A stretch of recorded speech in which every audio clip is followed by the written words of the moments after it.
historical panel. Our host tonight, the Grand High Epsilon, Mr. Tom Cochran.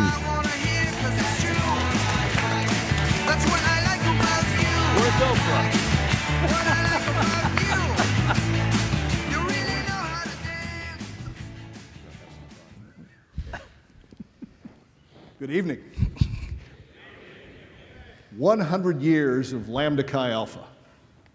What a privilege to be at this Centennial and to be the beneficiary of all those brothers who have gone before. Tonight, a very special milestone in this fraternity's history, an examination of our first century as we look at moments, passages, and personalities of our first 100 years. This will be a fascinating session. Our guides are four brothers who are and have been lights on our path.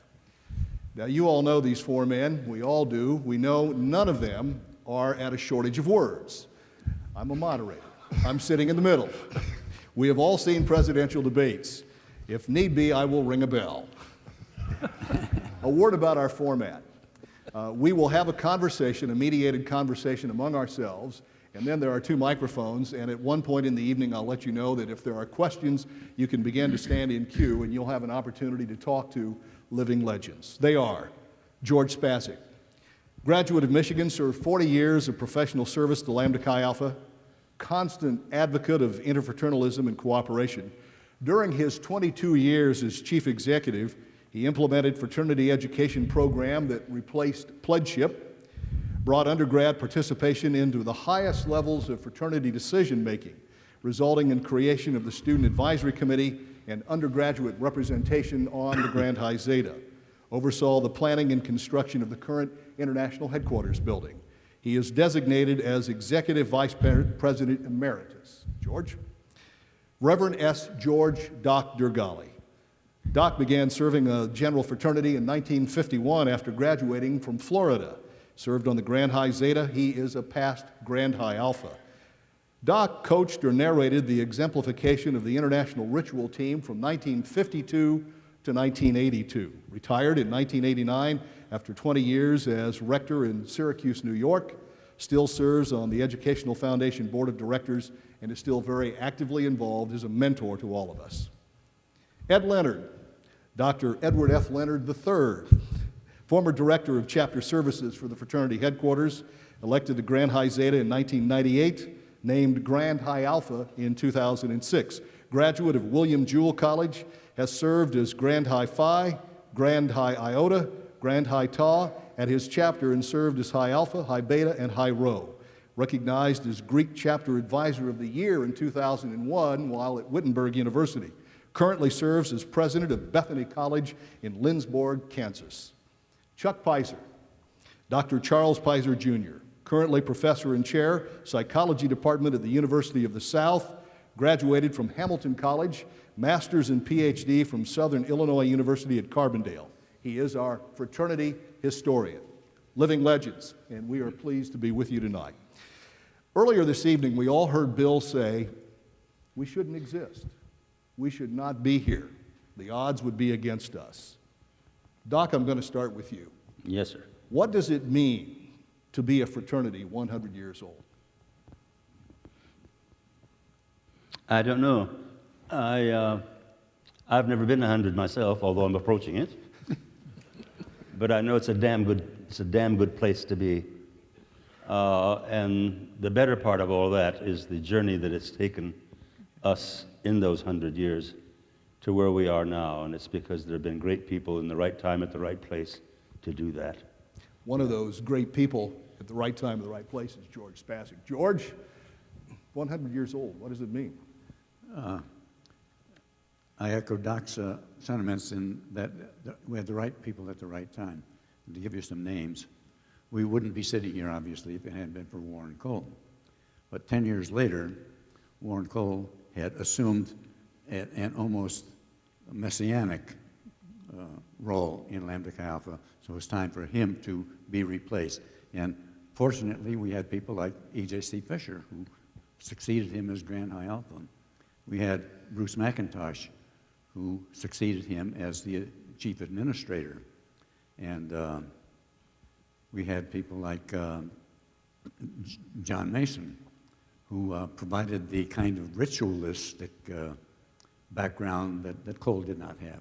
So all of the success of the fraternity, decade by decade, produced the leaders that collectively made Lambda Chi Alpha the fraternity it is over this 100 years.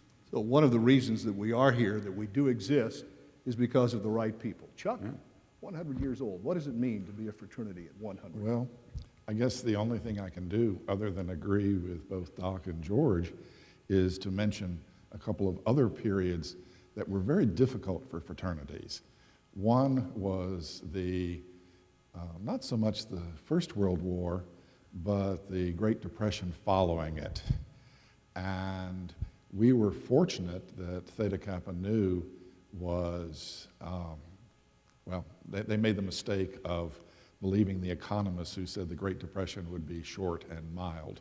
And they basically went bankrupt and found that with Lambda Chi Alpha was their best merger possibility.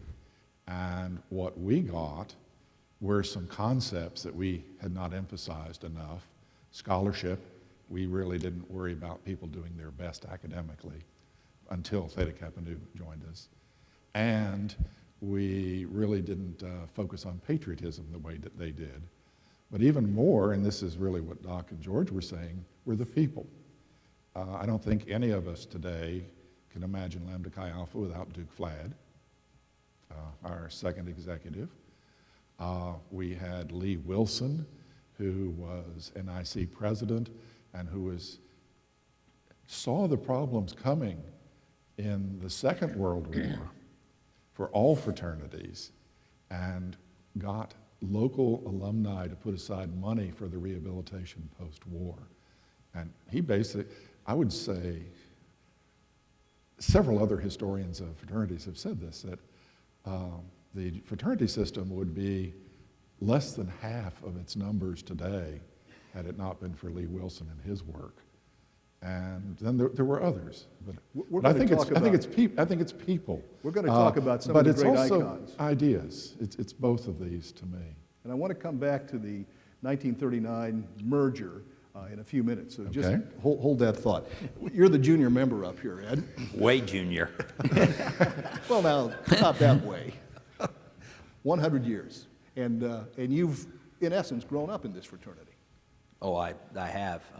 Chuck and I were laughing earlier. It was 30 years ago. I joined staff as a consultant and first met Chuck during the consultant development program. I mean, the only thing I could probably add is I reflect back over 100 years to add to what's already been said, and I'm sure if I get this inaccurately, Chuck will correct me later. But I believe there are only 4 or 5 fraternities that have reached 250,000 initiated member milestones. What I think is impressive is I believe we are the first to do it before turning 100 years old. And I think that growth speaks volumes about the story we've told, the brothers who have guided us and led us. You just don't get that kind of growth if there's not something good that you're offering to college students.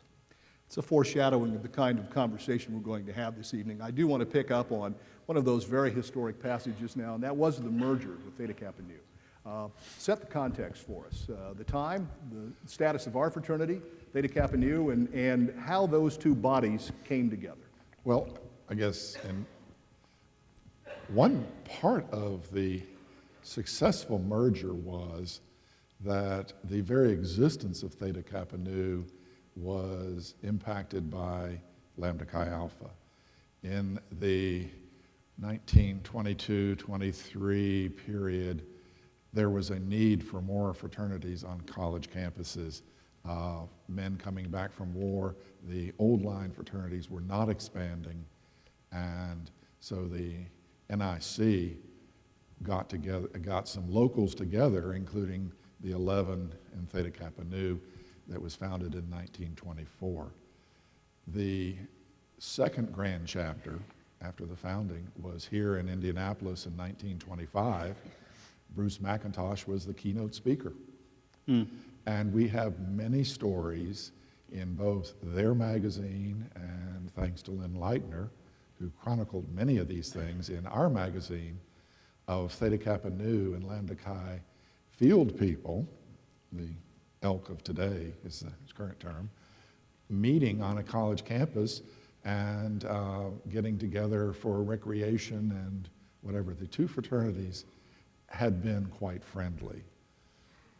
What happened was that as I alluded to earlier, Theta Kappa Nu believed the economists who said the depression would be short and not severe, and they started spending the principal of their endowment rather than just the income, and they went financially broke. Their choice was to merge or to simply go out of existence. We were weakened by that in terms of number of chapters, but it was not nearly as devastating. Our people didn't believe the economists and had better fiscal policies. Was this a period of long discussion and negotiation? It took about a build year. our cultures together? Theta Kappa Nu was looking around, and in fact, in their 1938, the actual merger with us is 1939.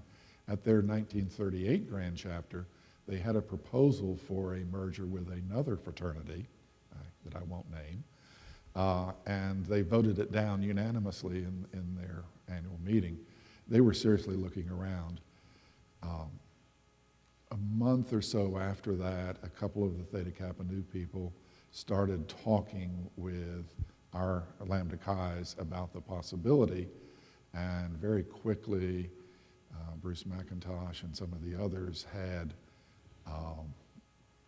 really said this is a good idea, and both fraternities set up a merger committee to look into this. So the negotiations went on about 10, 11 months. How did it go down? Do we have any knowledge of how did it go down on the university and college campuses? Theta Kappa Nu, obviously, they're losing their own identity. Lambda Chi Alpha accepting this foreign body joining. Well, and they had even set an official date in the fall when the Theta Kappa Nu chapters would take the name off and put up Lambda Chi. There was a set date for that to happen. It went quite well overall. There was one campus, Washington College in Maryland, I believe. Chestertown, Maryland. Yeah, had 4 fraternity chapters there, one of which was Theta Kappa Nu and one of which was Lambda Chi. And their president said he would not permit the merger to occur on his campus. And so, in fact, the people who had been members of Theta Kappa Nu on that campus did not become Lambda Chi's, and they actually, Sigma Chi? Theta Chi. Theta Chi. That they later, within a couple months, became a chapter of another international group.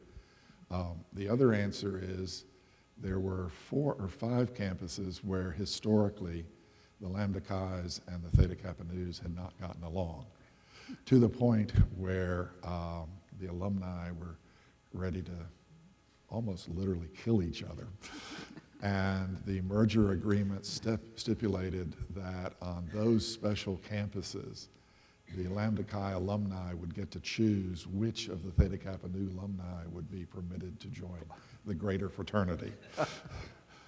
The greater fraternity. But I'm talking total here of 5 or 6 campuses out of 59 campuses that had Theta Kappa Nu charters. Now, they weren't all in existence in 1939. So it went very well. Can I add on to this? You sure can. One of the interesting things about the Washington College situation, and this comes in the heading of trivia. At the same time, about the same time, at Georgia Tech, there was a small national fraternity called Beta Kappa, and it was going out of existence and being absorbed by Theta Chi. Well, the Beta Kappa chapter at Georgia Tech did not want to be Theta Chi's. So there was a swap of chapters. Theta Chi got our chapter at Washington College, and we got the Georgia Tech chapter. I think we came ahead on that deal. But the other thing was that The name. one of the stipulations that the Beta Kappa chapter at Georgia Tech was that they wanted to retain Beta Kappa as their chapter designation, which of course screwed up the pattern of designating chapters. But in order to get that as a chapter, Georgia Tech remains now the Beta Kappa. Is the Beta Kappa chapter here? Georgia Tech? They're probably studying. They're engineers. The other beautiful thing about that merger was that Theta Kappa Nu was mostly at small denominational colleges that had only 4 or 5 fraternities. So there was no room for expansion at those campuses. So we picked up 30 or so chapters that we could never have gone to because they were close to expansion. That was really the strength that gave us a presence at these 30 small denominational colleges, There's including yours. Well, I was going to just sort of add on to the trivia.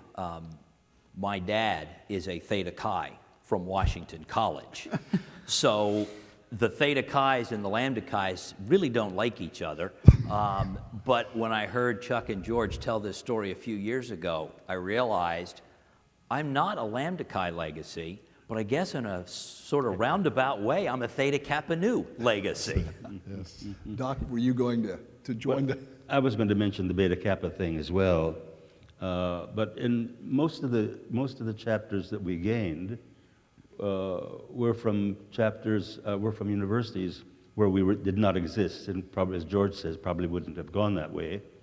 But at the same time, many of the chapters moved from Theta Kappa Nu into Lambda Chi Alpha almost seamlessly.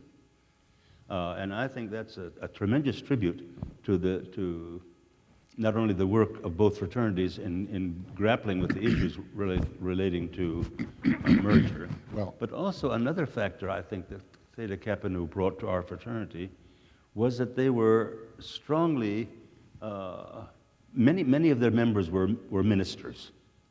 And many of them had vocations both as ministers and others within that same area of thinking or teaching, theology and so on. And when they began to think about rituals and sharing ideas and what we stand for and what they stood for and so forth, it was a magnificent enrichment, I think, of both theirs and ours. And we gained a lot from them in that. Well, if I might, just a preview of tomorrow night's Ritual Gone Wild will give us a glimpse into the ritualistic heritage of Theta Kappa Nu. George, there was another historic passage. Could I add one final thing? Is we're talking about really important people. The success of the Union was, I think, largely due to Tozier Brown. Tozier was officer in the Denver chapter. He was on staff. He later was Grand High Alpha. He was president of the foundation.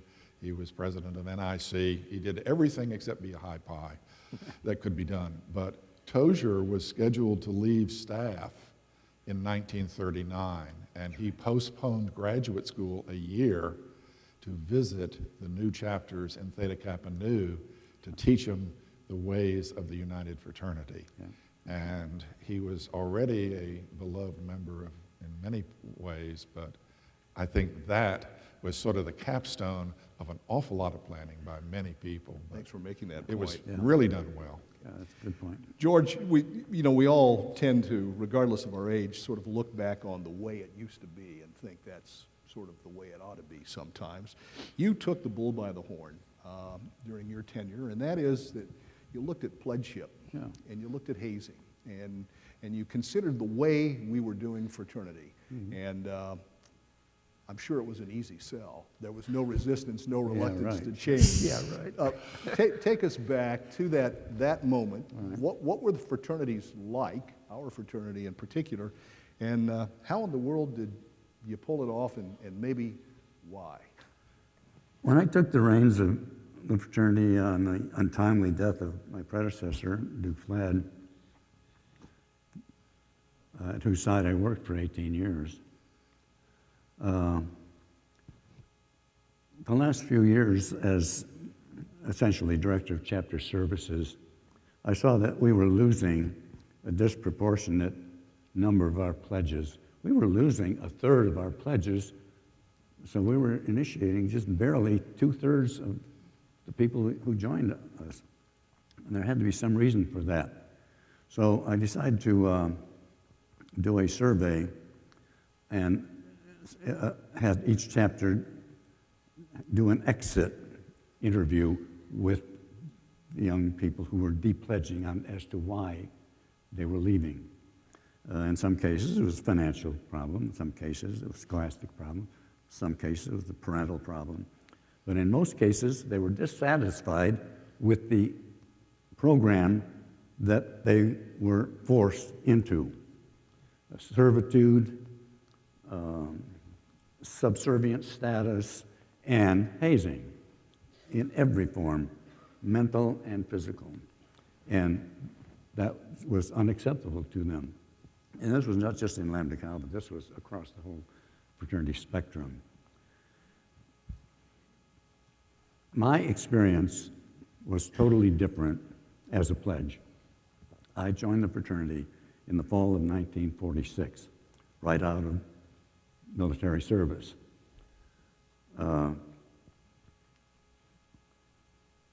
And I joined Lambda Chi Alpha. But why did I join Lambda Chi Alpha? Every day as I walked up and down Washington Avenue to my rental room, I had to walk by that Lambda Chi house. In the morning, going to class, I would see guys from the Lambda Chi's outside on ladders, washing windows, painting, guys doing work on the lawn and the shrubbery. As I walked back from class at 4 or 5 in the afternoon, past the Lambda Chi Alpha, there were other guys doing the same thing. Every day, they were working on this house. So I've never seen anything like that. So I said, when rush comes around, that's one I want to check into. Well, what I found was that during the war, the house had been rented out, first to the university for military cadets, then to Red Cross for making bandages for the war effort and so on. But the house just had fallen into total disrepair. So when the guys who had left for the service came back, they found they had to put together not only a chapter, but a chapter house because it was in shambles. So they didn't have time. Oh, well, they went through rush and they pledged 23 guys, of which I was one, mostly ex-GIs. But they didn't have a pledge program because every night after dinner, they stayed in the dining room, and the pledges had dinner with them every night. And they had a chapter meeting every night because there was so much to do to put the chapter and the house back together. So they didn't, and we were part of that chapter. They didn't have time to separate us out and do separate things for us and with us. We became a total part of that chapter as pledges. That carried over in my mind after I graduated, joined the staff of the fraternity, and I thought that that was the way it was in all chapters. Well, I found out when starting to travel that that was not the way that most chapters did things. But I said to myself, all these 18 years, wouldn't it be nice if we could have a fraternity that way with everybody right from the start? As soon as we accept the man for membership, he becomes part of the group totally, has a vote in the chapter and everything. How did you first advance the notion and the idea? At the Ball State Seminar in 1969, I proposed this, and of course everybody was agape at the concept of not having pledges anymore. And I wrote, when Duke died and I took over the reins in 1969, my second reflections article in A Cross and Crescent was, pledges, who needs them?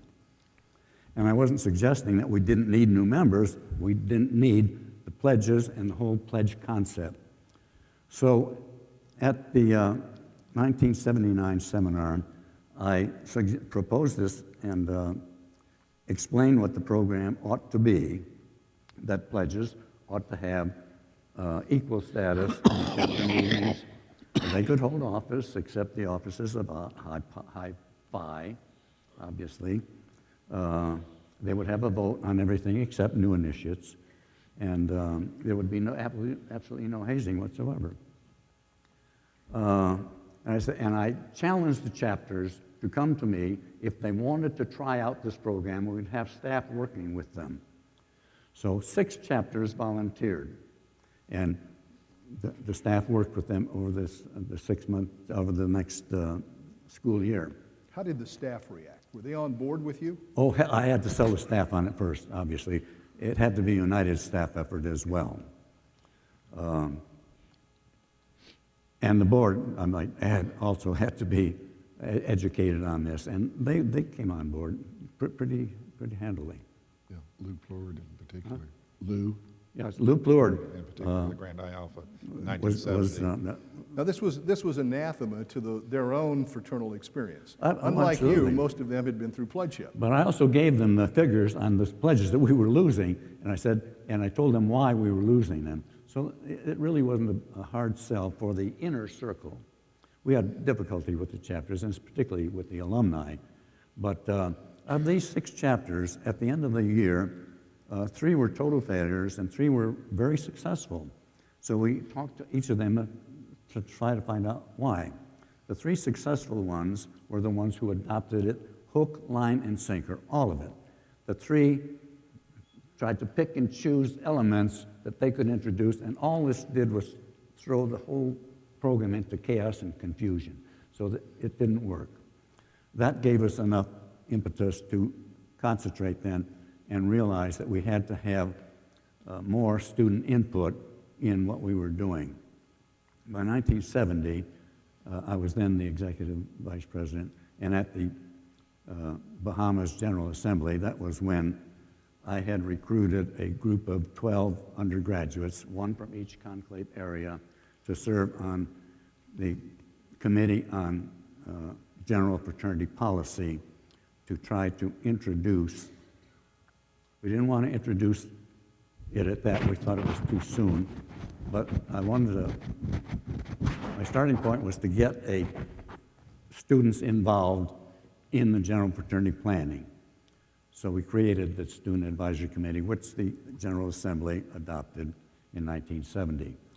With those 12 students, then we were able to have them go out into their conclaves area and to sell the concept of fraternity education. And that enormously speeded up the process, so that by 1972, at the Portland General Assembly, we introduced the concept totally, the dissolution of the pledge, and even the terminology of pledgeship to associate membership, reduced the time of associate membership to a 6 to 8 week period. You could even initiate before people got grades, because you could, if your new members who had been initiated before grades came out, didn't make their grades, you enforced the scholastic provisions of probation and so on. So that wasn't a problem. But within 3 years, Tom, the general fraternity, including the undergraduates, bought the concept, and we were on our way. It was a radical concept. Absolutely. In the context of the fraternity world, Chuck, I mean, how did this sit with other fraternities? Not well at all. And there were a couple who adopted the name associate member, but in name only. There were a couple that started coming with us as they started seeing our success. In terms of the way this fraternity is today, I consider the 1970 General Assembly, and essentially the story George has been telling here, as the second most important event or assembly in our history. The most important being the 1913 intellectual, let's head out with the ritual and these ideals and these operation things. But this brought the undergraduate voice in the strongest possible way. And in terms of what we are today, that has, I think, contributed to why we're 100. I mean, in a sense, it's embarrassing that none of us said that at the beginning. It's a very rich lesson for those of you undergraduate brothers, that if you think what George said, that his own experience at his Zeta, University of Michigan, in essence, led to a radical idea that changed the fraternity world, changed Lambda Chi Alpha, and also changed the fraternity world, the experience of one man who was not a pledge, but was a brother. And I appreciate your historical point. Doc, I want to ask you about something that has also been a part of our 100 years, and that is the presence, if you will, of the spiritual core of Lambda Chi Alpha. It's a social fraternity. It's a group of young men. Hormones are firing. Young men like to have a good time, but at the core of what we're about is a spirituality. How has that happened? How does it happen? You mean you don't know?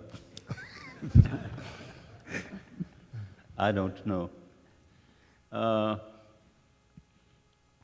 The funny thing about life is that it always contains mystery.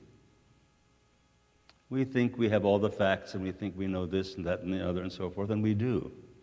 But at the same time, there are those times in which our lives are challenged by what I call the mystical in life. And one of that is, I think, what's being expressed by so many young people today.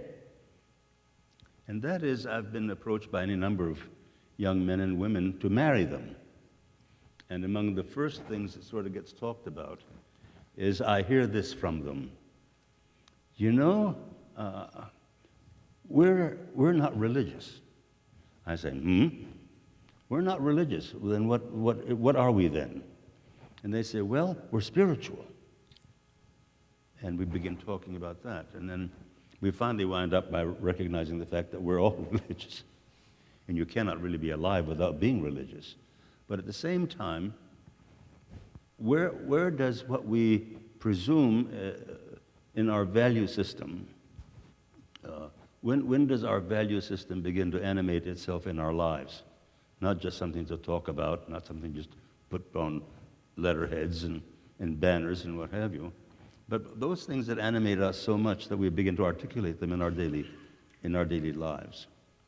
And I see this as being one of the things that has always made it fruitful for me.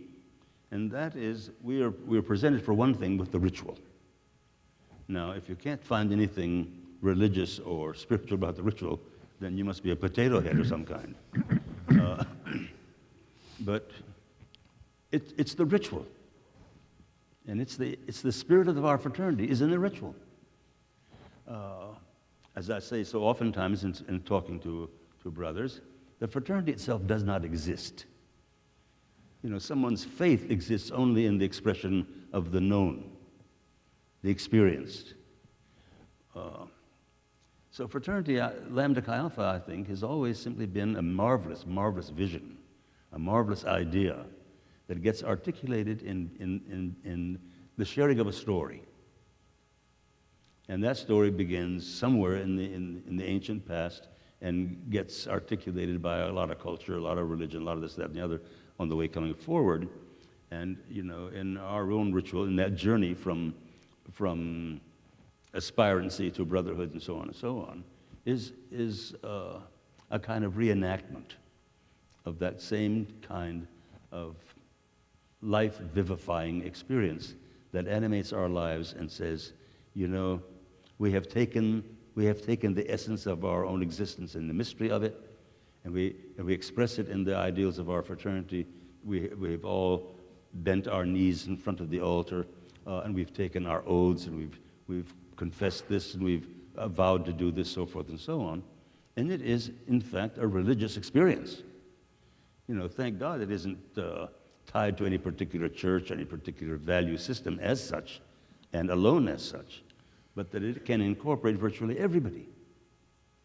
And I sense, for instance, in all the years that we've been around, when there are talks about altering the ritual one bit, moving a phrase and removing it, or articulating it in a different kind of way, my God, you'd think we just exploded an atom bomb, especially in that last paragraph of the oaths. How many times did we see George, everybody, during the decade of the 50s, struggling with membership requirements and discrimination and all the onslaught of all that?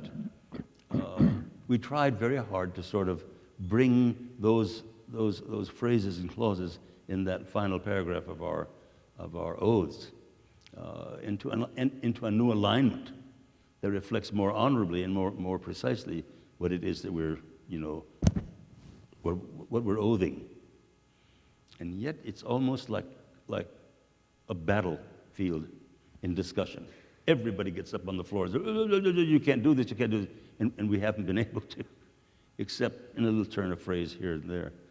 But it's because there's something very special about that mystical sense of who we are, why we are, what we're here to do, why we're created.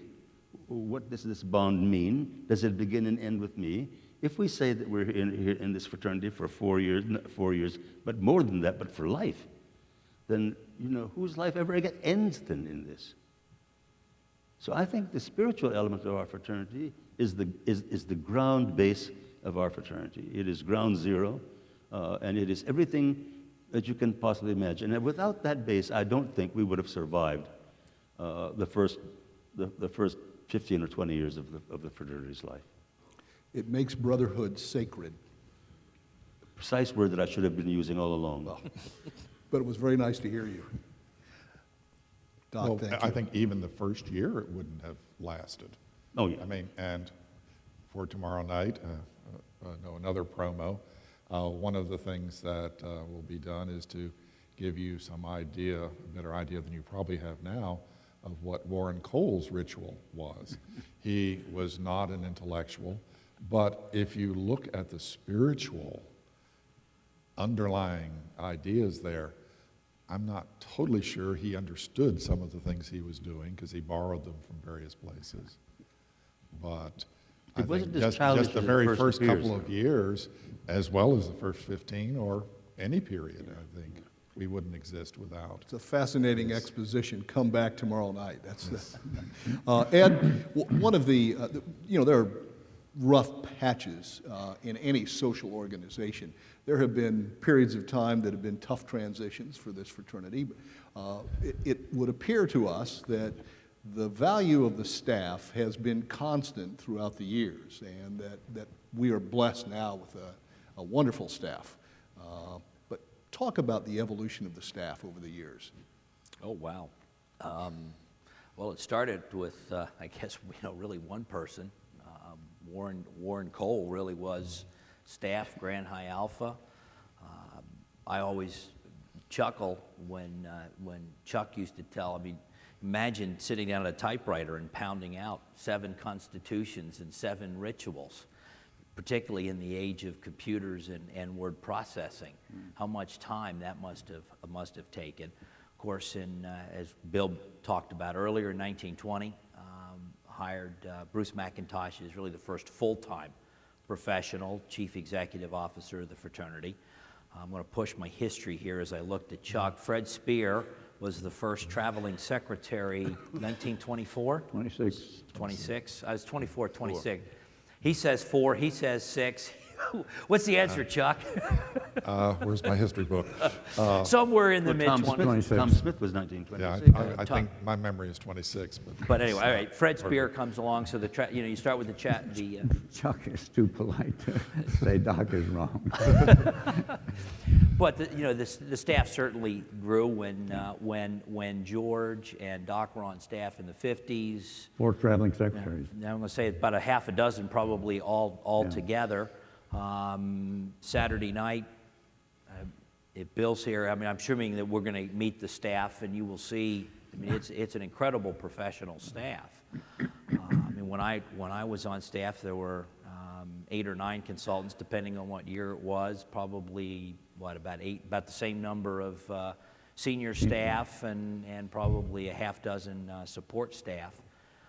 Certainly one of the things that George did in 1970, I always suspect is because he never liked the title secretary. He went from executive secretary to executive director, from chapter service secretary, alumni secretary, to director of business affairs, director of alumni affairs. George really added a lot of professionalism to the staff, I think, in the 1970s. I think we were the first with the director of expansion, a full-time person. Right. As a matter of fact, when I took over, there was really only one senior staff position, alumni secretary, besides the director.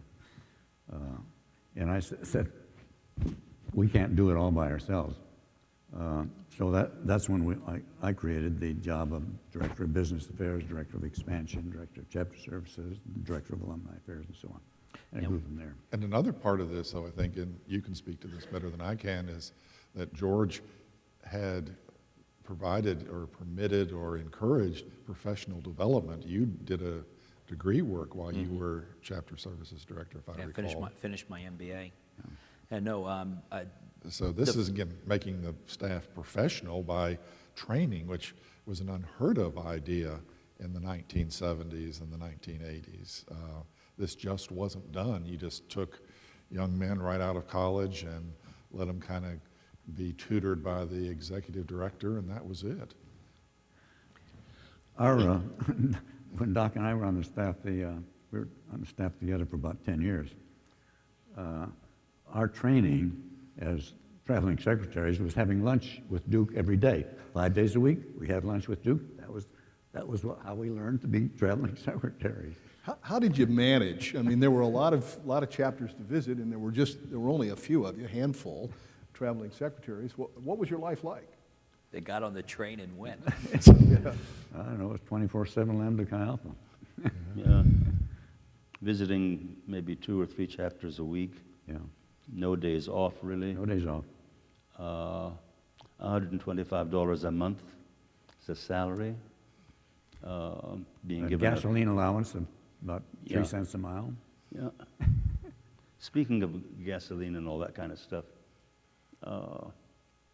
it's hard to realize that, for instance, in 1909, the average salary in America was 20 cents an hour. Doctors got something like $1,200 a month.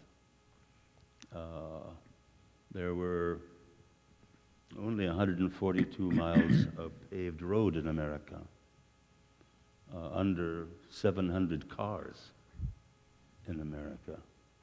And it's hard for me, for instance, to see these statistics, the whole bunch of them, and sort of pinpoint those on those years that our founding fathers were out there, you know, beating the pathway hither and thither to one university or college to another, trying to spread the word of our fraternity and what it means and so on and so on.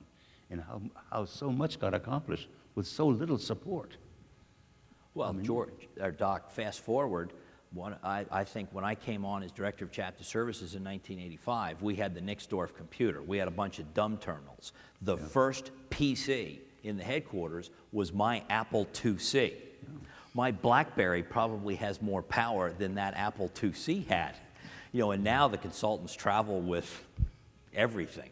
And the technology evolution, even in the last 25 years, is astounding. And the piece of equipment that controlled the computer that we had on our desk was about 6 feet wide and 8 feet tall and about 4 feet deep. We just got rid of that 3 years ago. and it took several years to get that done. We put it on eBay, right? Yeah. There's an example of difference in communication. We had a Grand Isaiah member, Coleman Nolan, who lived in Okemah, Oklahoma. And I'm talking about the mid-50s. And every now and then I'd be traveling through Oklahoma. And so I'd make a phone call to him. But I had to use an operator to get to him. And so I pick up the phone and say, I want Okemah, Oklahoma, Coleman Nolan. So she connected me with the operator in Okemah, Oklahoma. And she says, "Number, please." And I said, "2." That was Coleman Nolan's phone number. And she says, "Well, Mr. Nolan, I can connect you with his office, but I know that he's not there. He's at the diner having lunch. Do you want me to call the diner?" I said, "Sure." So she connects me with the diner, and pretty soon I'm talking to Coleman Nolan. Now, you cannot tell me that you can do that with your damn cell phone. No, you can't. I would, those of you in the audience who might like to ask a question of these gentlemen, if you please now, at any time, walk up to the microphone, and I'll try to be able to see you in the lights, but and if you stand there for a moment, just break in and identify yourself by your name and your Zeta. Chuck, I want to ask you that, we talked earlier about how we bridged through the First World War, the Second World War, Korea, Vietnam, and more recently engagements in the Gulf. What kind of shock impact or effect did that have, and how did we get through it all? And did we gain and grow and strengthen as a result of any of those? Oh boy, what a question. I think the best thing I can do is to actually compare the two world wars.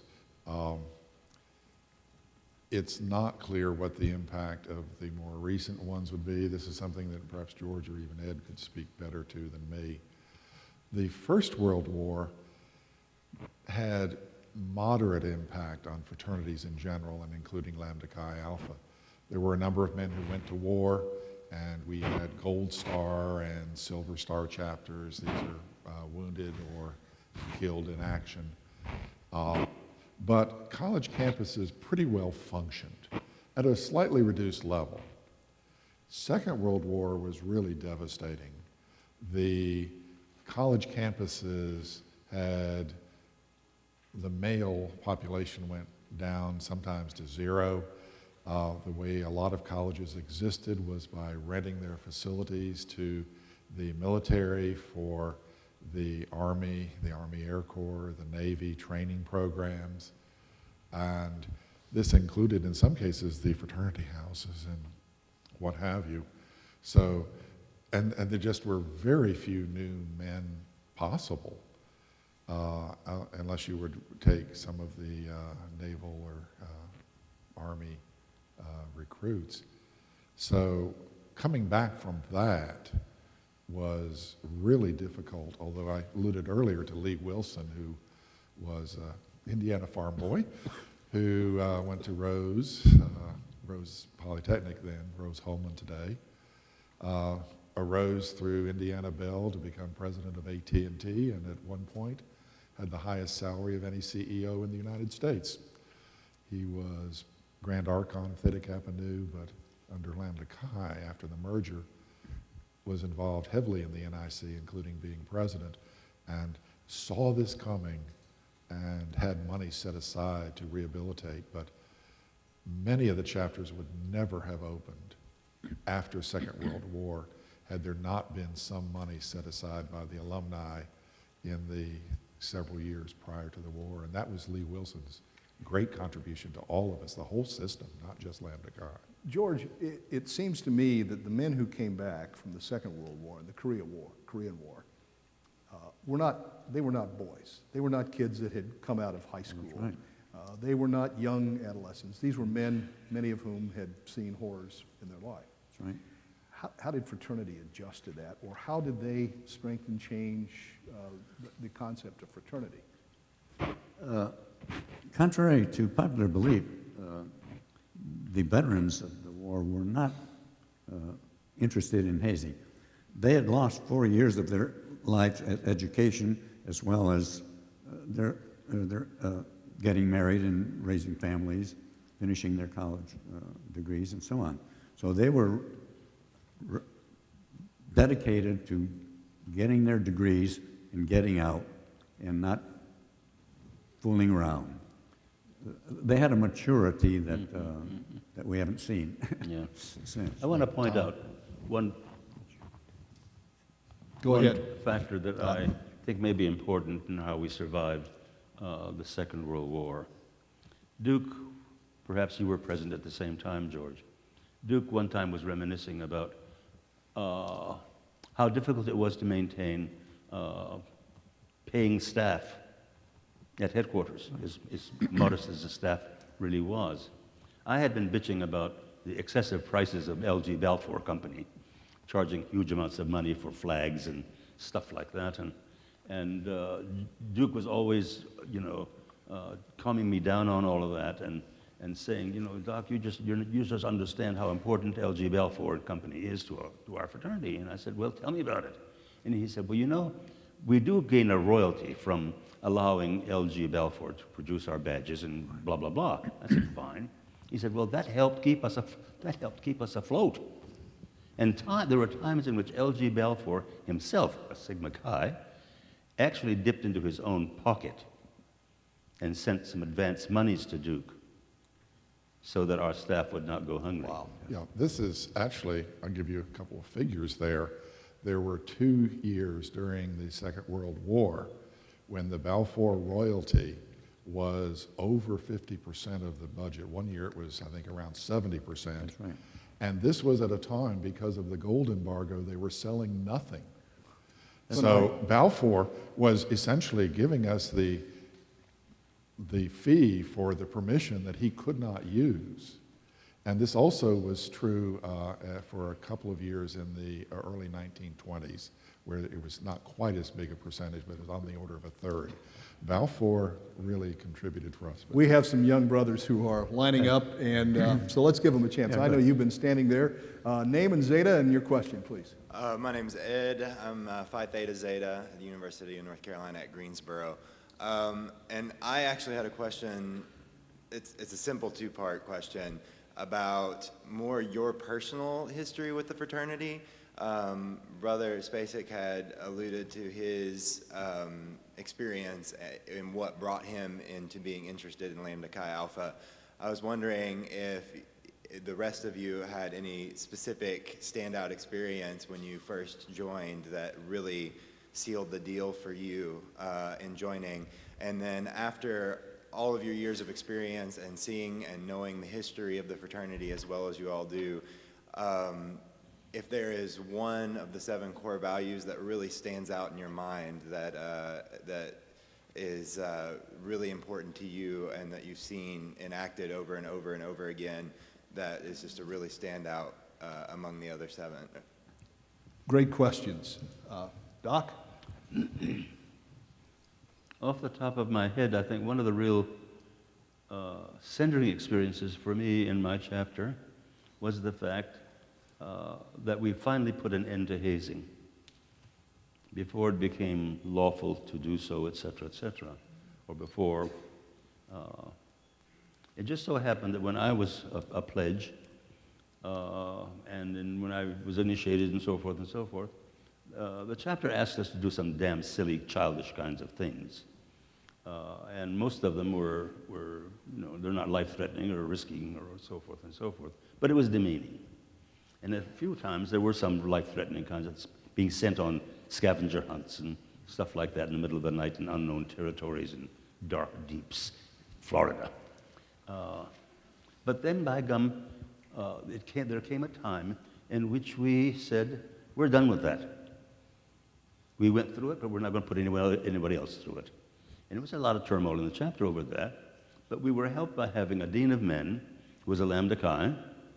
We were helped by the fact that the vice president of our university was a Lambda Chi.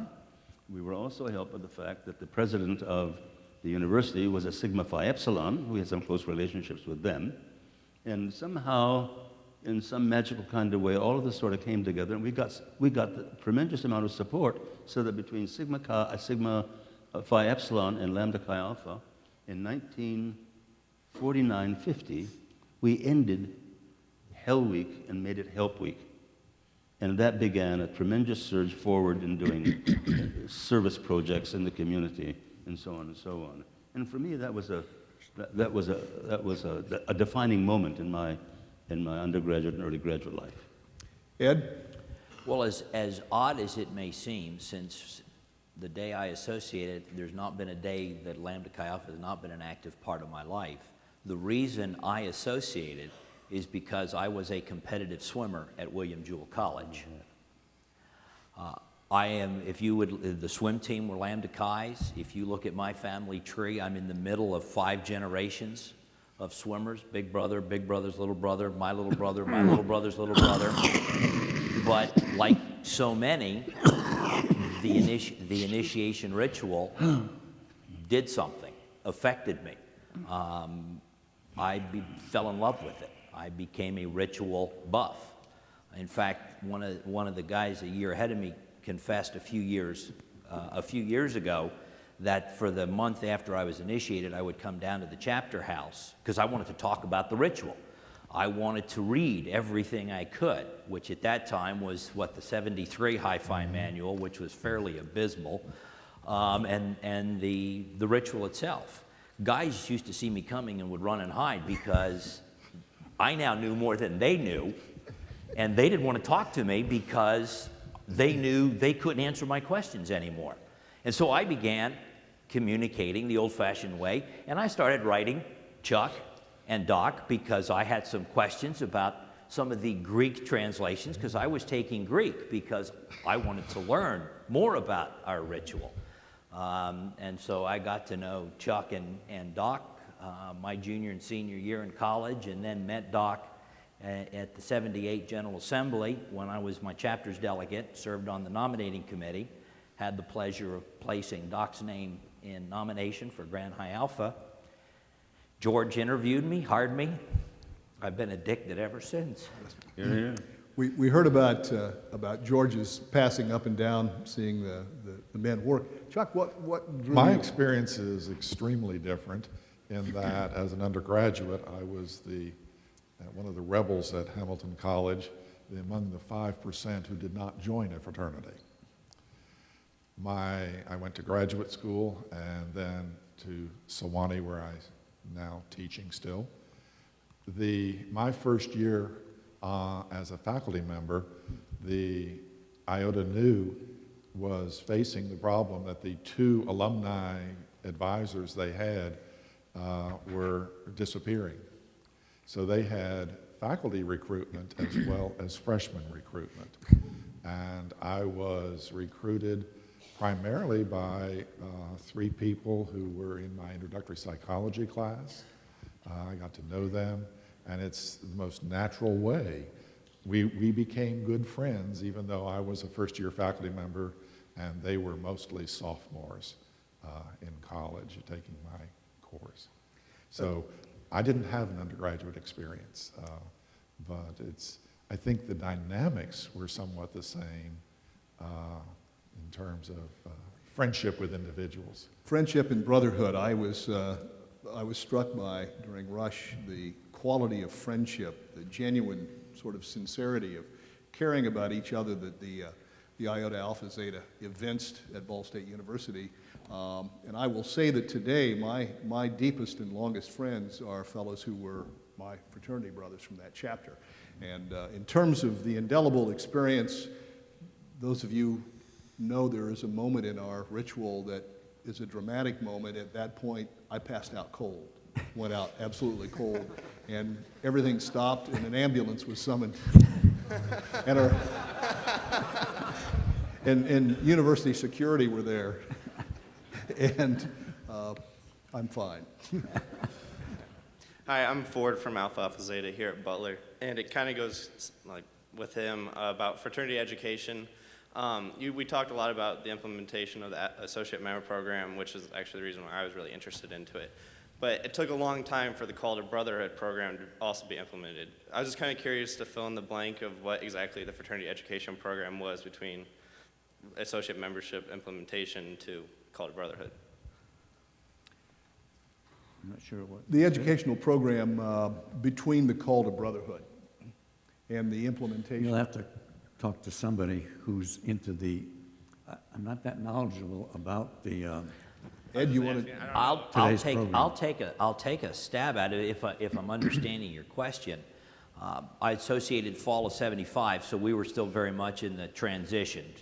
Is that the right era that you're talking about then? Yeah. I mean, originally, to me, I would describe or characterize fraternity education, probably for the first 10 years or give or take, really was more associate member education than fraternity education.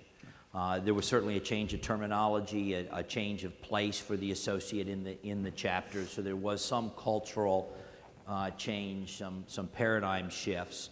But in those early days, particularly being a consultant, 79 to 81, good fraternity education at the time really was an associate member education program that would be about 8 to 12 weeks. Because I can remember when Mark Bauer and I were on staff, because we both had an interest in fraternity education, would talk, and Frank Mays was the director of chapter services at the time.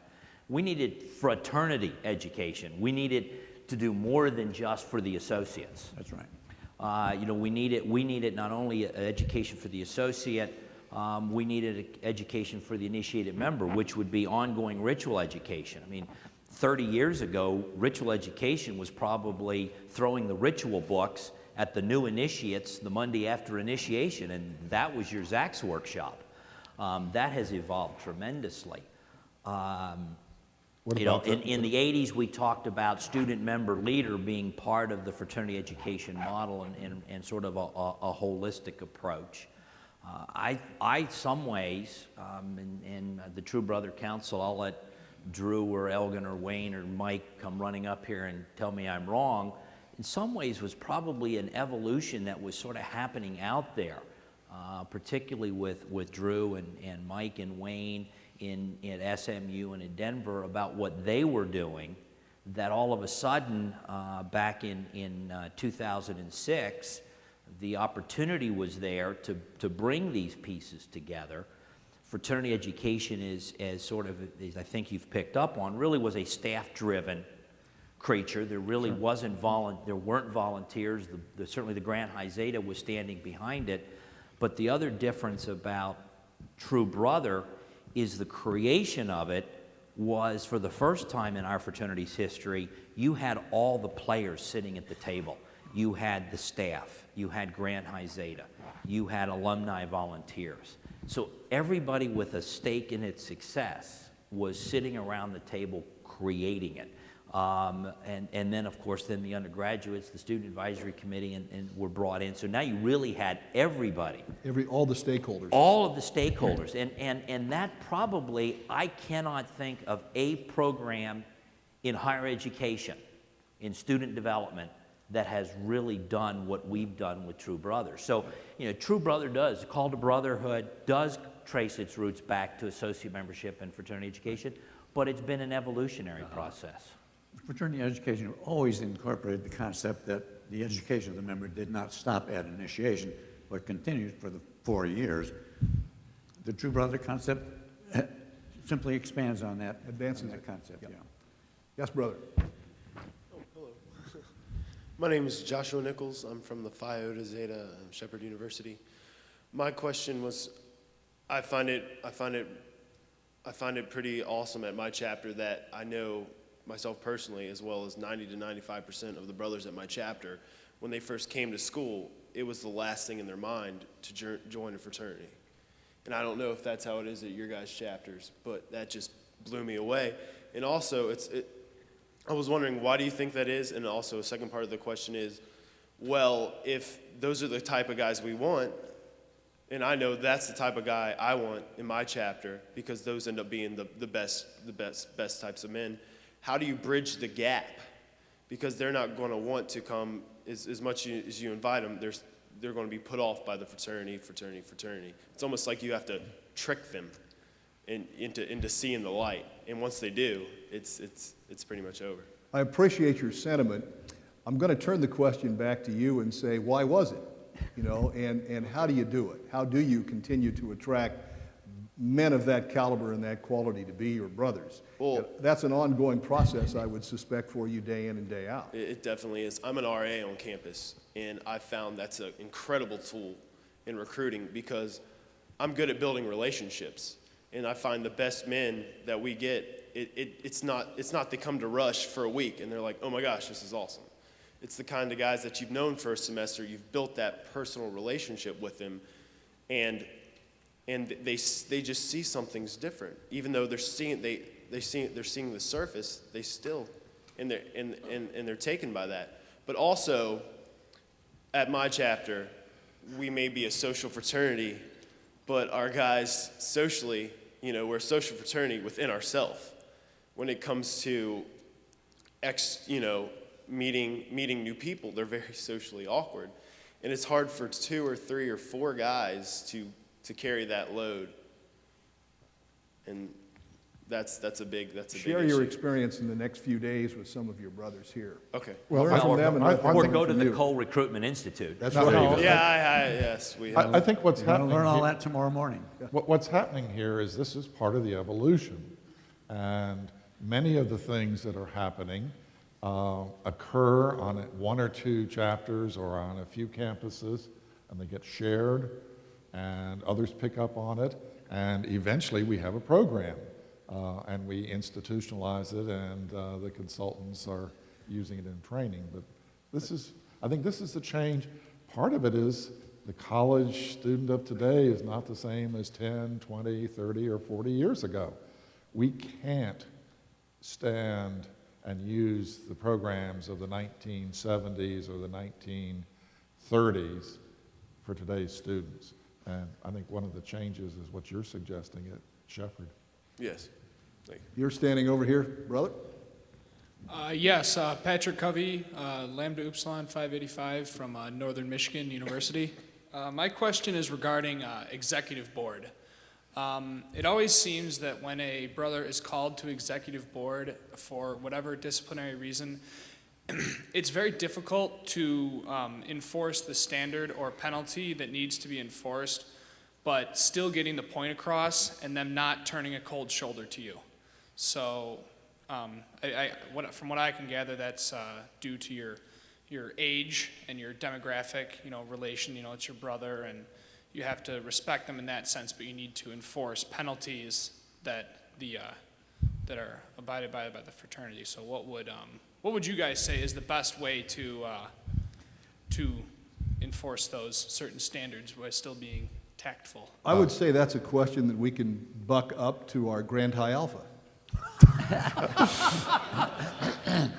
Biff, what's the workshop you need to attend? No, I think, actually, let me jump in for a second. I think there's an answer here in the ritual.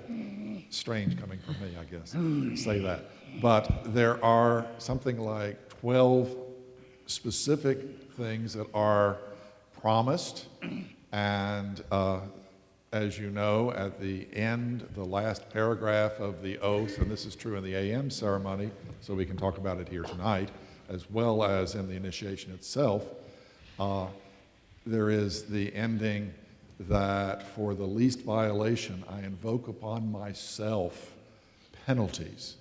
And what the executive committee is doing is simply recognizing that this particular member has not lived up to the obligation he made. They are not penalizing him. He created the penalty when he did not live up to his obligation. And there's a nice little list of them in the FI manual in one of the workshops and elsewhere. But that's, I think, that's one type of answer.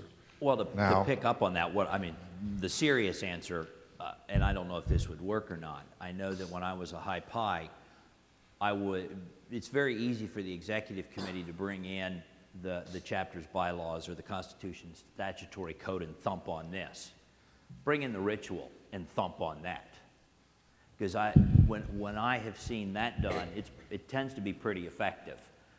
It's sometimes hard to take issue with what's in the ritual, and most executive committees they seem to want to be legalistic, not ritualistic. And when they tend to go to the spiritual side or the religious side, things sometimes move to the better.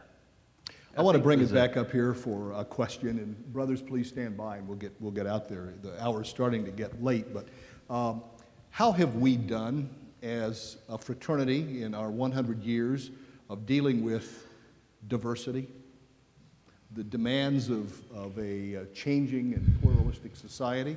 How have we done? What's our record? Okay. We all know that, like all fraternities, at a particular time, we were reflections of society. And Lambda Chi Alpha, like others, had restrictions as to who would qualify for membership and so forth, and that had to do with race and color and creed and blah. And yet, there has been a struggle in our fraternity, as with others, to deal with that. And it has been a tough, tough thing. And we agonized one assembly after another, one seminar after another, until finally wisdom did prevail at one particular point, and we launched forward and began and eliminated all that stuff. Well, that was the beginning. It didn't happen overnight. It took a lot of blood, sweat, and tears and agonizing over the issues. And then finally, we began to understand that the makeup of our university campus populations began to change and become quite diverse. And it seemed a wide open field for that.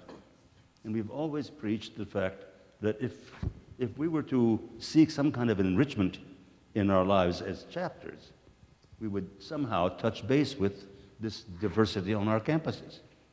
And I've preached, for instance, that if we are a campus where there's a significant number of, we'll say, Asians in our chapter, or Hispanics in our chapter, or whatever, that we somehow capitalize on that and deal with the enrichment that this particular welcomed material would bring us, and have a night or two during each semester or year celebrating that particular ethnic culture, having a Spanish dinner, maybe the folklorio group from campus coming to do dancing and stuff and so on.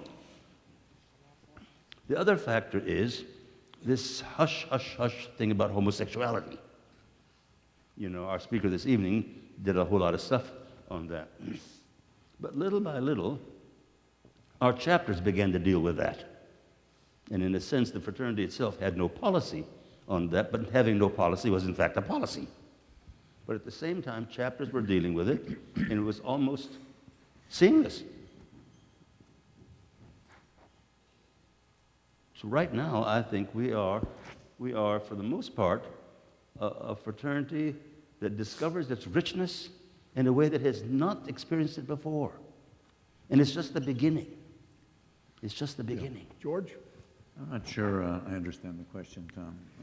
What is our record on this issue of diversity? I mean, you presided during a period of time when the civil rights movement was very combative in America. Fraternities were behind the curve, and sororities, in recognizing the need to diversify our membership.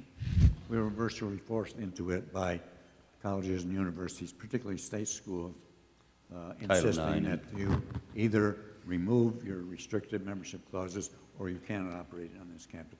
So that was a dark spot on our history. It wasn't until 1962 at the General Assembly, when Tozier Brown was Grand High Alpha, that we removed all restrictions on race, creed, color, and national origin.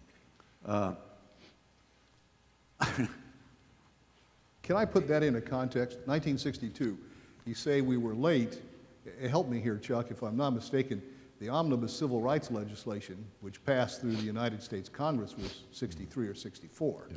So in essence, we preceded federal legislation by a year or two. Okay. But your intent is well taken, George.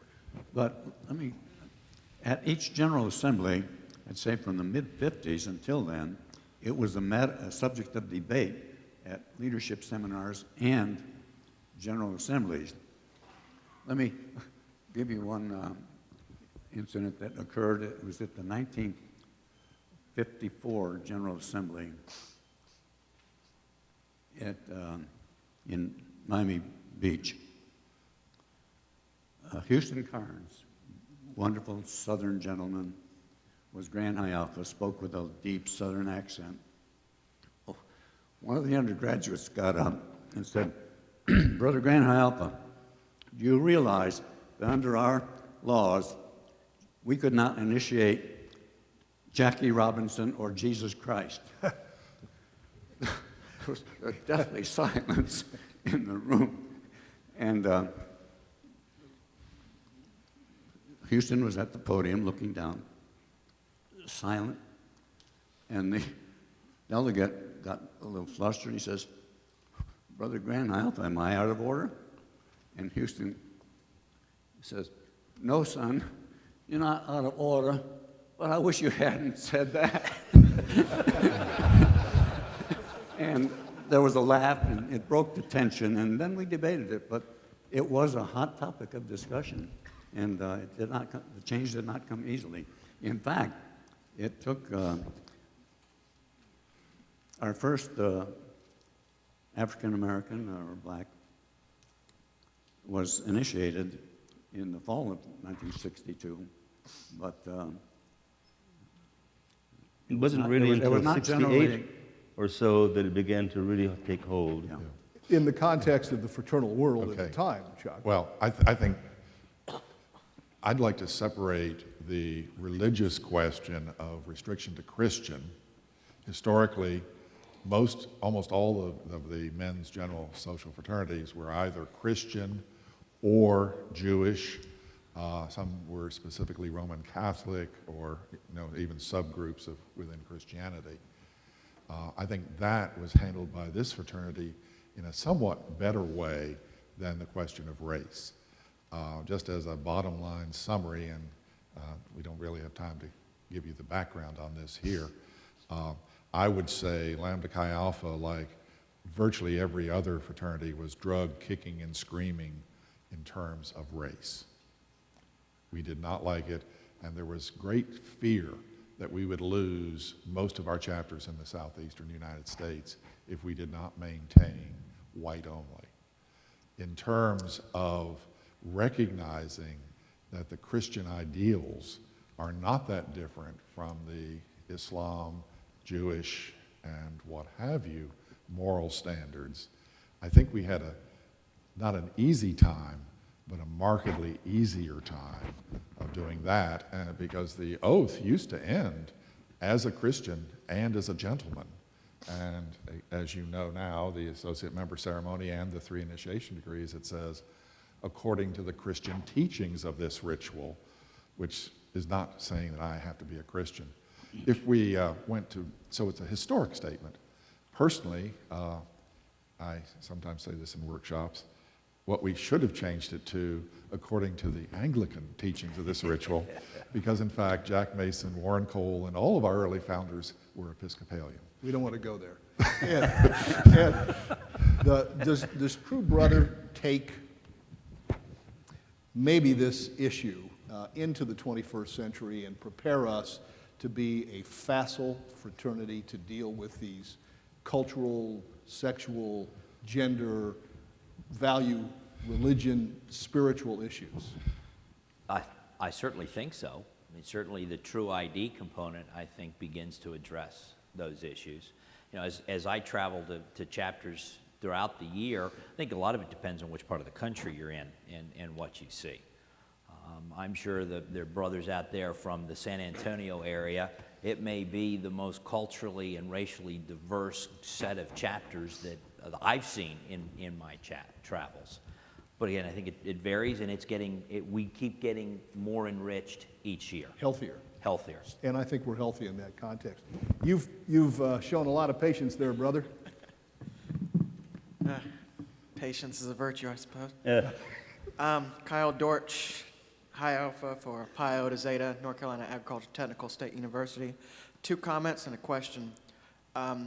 Diversity in my university is something that we're definitely striving for. As the only HBCU chapter, we find ourselves purposely going out and not just picking black males.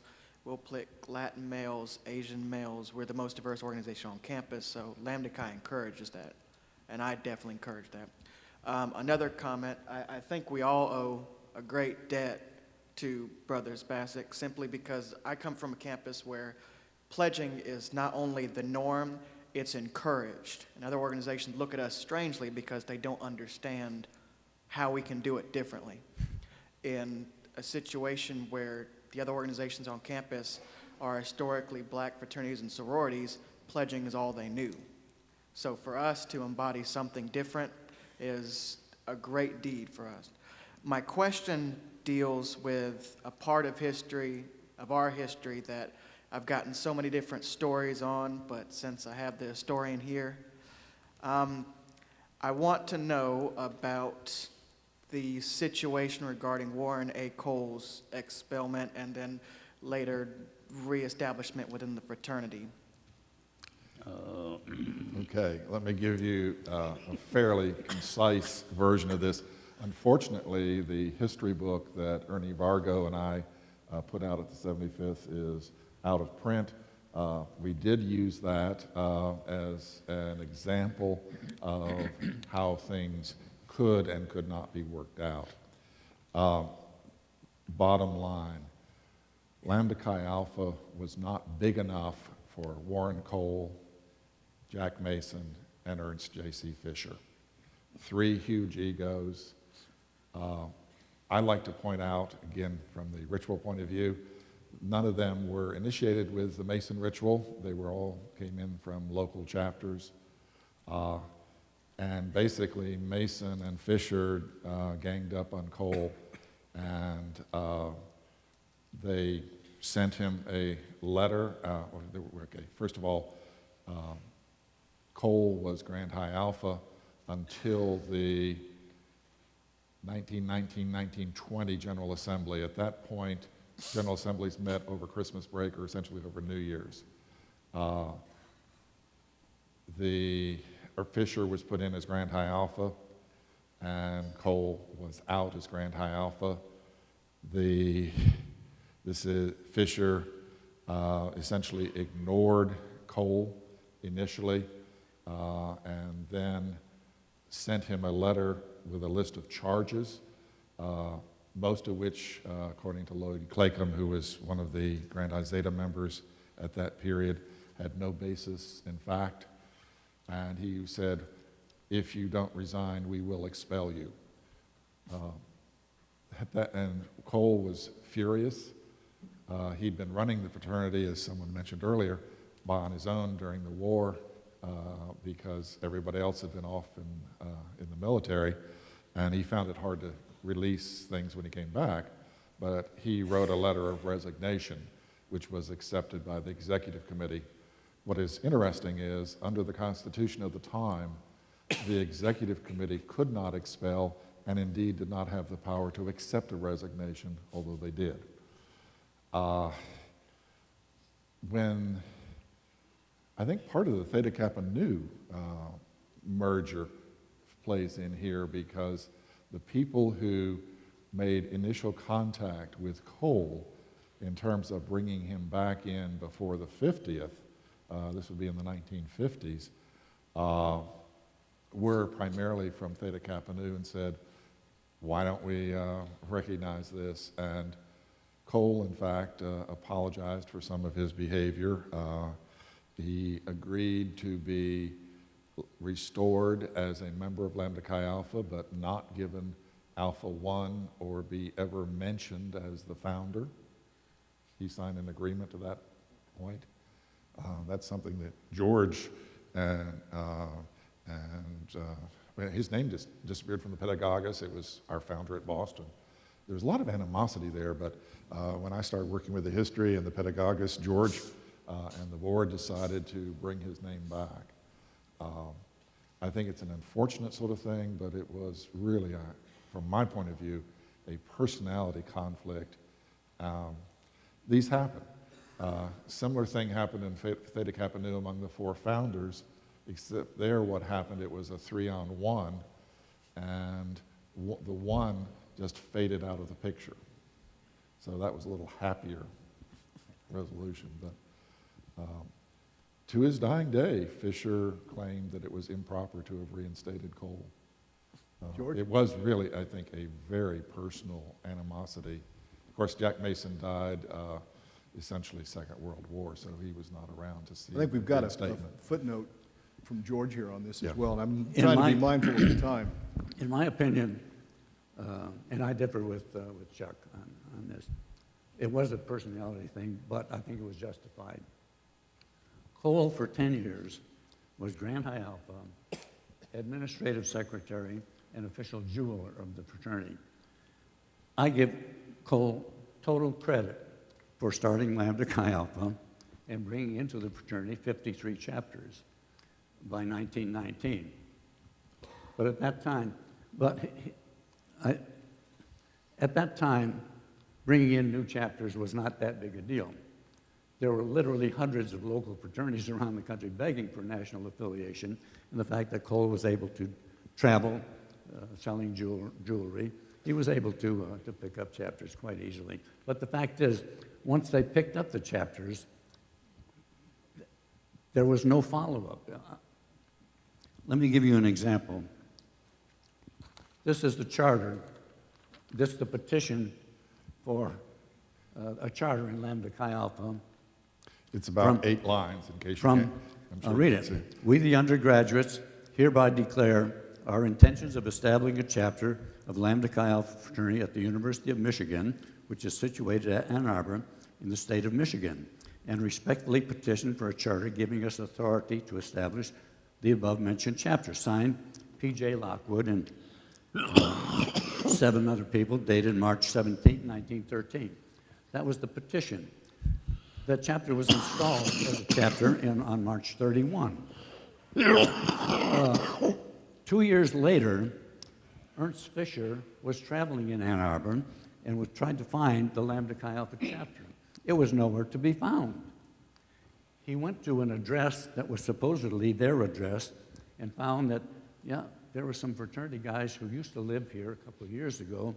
We don't know who they are. They never found these 7 men. But Fisher did talk to the people in this rooming house, the members of a local fraternity, Mu Psi, and he talked them into becoming part of Lambda Chi Alpha at Michigan, and that was really when our chapter got started. Now, Perry Lockwood, he was at our chapter when we initiated the 1,000th member. We flew him up he was a retired dentist, and we flew him up from Florida to present the gold or diamond badge to the 1,000th initiate. But he doesn't remember being initiated, and he doesn't remember really starting a fraternity. But he's number 1 on our chapter. This, Oregon State is another one that's very iffy because I talked to their number 1 initiate. That was the 30th chapter. Clayton Strain was number 1. He doesn't remember ever being initiated. I think he may have been initiated a couple of years after they received the charter. The fact is that Warren Cole was a one-man show, and he did not share information with the Grand High Zeta. He did things on his own. 10 years of that was enough for them. So they came to the Ann Arbor General Assembly dedicated to remove him from those 3 positions, which they successfully did. That was not when he was asked to resign, however. He was then no longer, he was on the Grand High Zeta, but no longer had any authority. But he refused their request to turn over records. He continued to deal as though he were running the fraternity. And I'm getting this now from the principals who were there. E.J.C. Fisher, I couldn't talk to Jack Mason because he was dead. Lynn Leitner, there were others. But I think they had every right to ask Cole, after he refused to step down from these roles, for his resignation. It was a sad, sad story, but Cole, and the other thing was, because there was no follow-up on the new chapters really were floundering by 1990. The Lambda Chi Alpha was on the verge of bankruptcy also. And it took the financial skills of a EJC Fisher to put us on firm financial footing again. So I give Cole every credit for the founding, but we're not giving enough credit to those who succeeded us and really made us the fraternity that we are today. Yeah, I agree that there was very little chapter services there, and that it was probably for the best in the long run that Cole have very little to do. The difficulty that I have with the overall scenario is that a couple of General Assemblies after the Ann Arbor one, the same charges, with the exception of jewelry sales, were made against Fisher. And they said, you have done everything that Cole did that you objected to. And in fact, the people that Fisher nominated for the open Grand High Zeta positions were voted down overwhelmingly. And a couple of people took Fisher aside and said, if you don't want to follow Cole, you reform in the next couple of years. Well, so, yeah. but I say, it was certainly for the good. Yes. Overall. And it was right but it was messy. that he be reinstated as well. And Doc and I were there when Warren Cole came to I want to go back Indianapolis. to elicit a fact that we generally don't admit to this. Not only was there a lot of animosity between Mason and Warren, they were completely from different backgrounds. Yeah. Mason thought of himself as a Boston or Philadelphia Brahmin, where Warren was a working class blue collar person who had lots and lots of charisma, but he had none of the sophistication that would match this sort of pristine thing that Mason saw himself in. And there was a lot of conflict. The other thing I think we need to admit to here is that these were all kids. Right. What were their ages? Mason was born in 1890, 92, somewhere along about in there. So early he 20s? Early 20s. Early 20s. Yeah. So, but we always, when we rehearse all of this, we think of them as being very mature men who are senior citizens. But they were really acting out their ages. They were all a bunch of immature people through whom God was somehow working. You know, and the fact that we are here is testimony to that. Part of the mystery again, Doc. Yes. Part of the mystery. Yes. Remarkable to think of that young men. These were young men. And what they did 100 years ago brought us all together tonight. I really wish we had more time, because 100 years in 90 minutes is very difficult to do. But living legends, and as I said, these are men who have been and continue to be lights on our path. And I please wish you would show your appreciation for what they have done tonight and what they have done for this fraternity.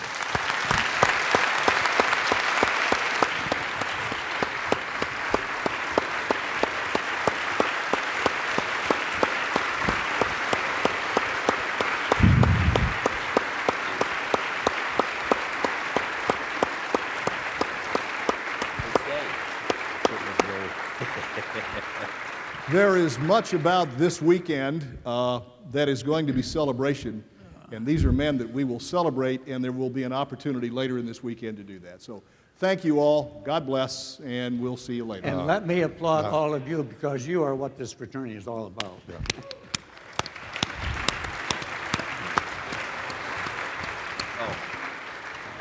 Yeah. Before you head out, I have three quick announcements for you, and then I'm going to share a poem. I didn't write it. This will be brief, I promise.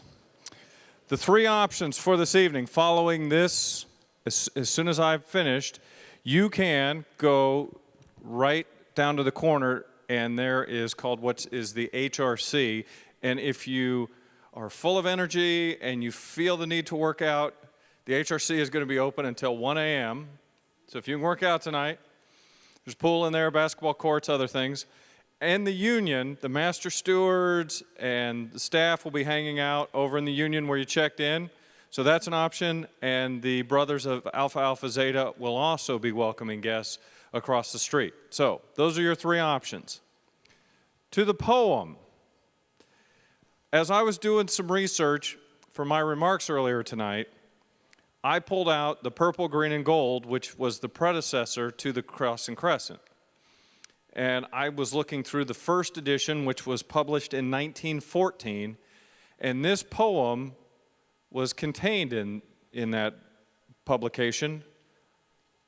And again, 1914, this poem, and I thought that it was actually something that might be useful to you and something that can show that 1914 maybe wasn't all that different than 2009. The poem is called, and it's unattributed, "The Useless Fraternity Man." Once there was a frat man, we needn't specify. He might have been an Alpha Delt, a Deke, or Zeta Psi, an SAE, a Sigma Chi, or maybe ATO. Most any name would do as well and be just as apropos. But the moral of this tale is that this exclusive man never seemed to be the kind of man that fellows liked about. For a stupid lot was his, and the explanation is he put nothing in and he got nothing out. Once in a while he'd pay his dues and come around a bit and let himself be bored, which he mostly frankly would admit.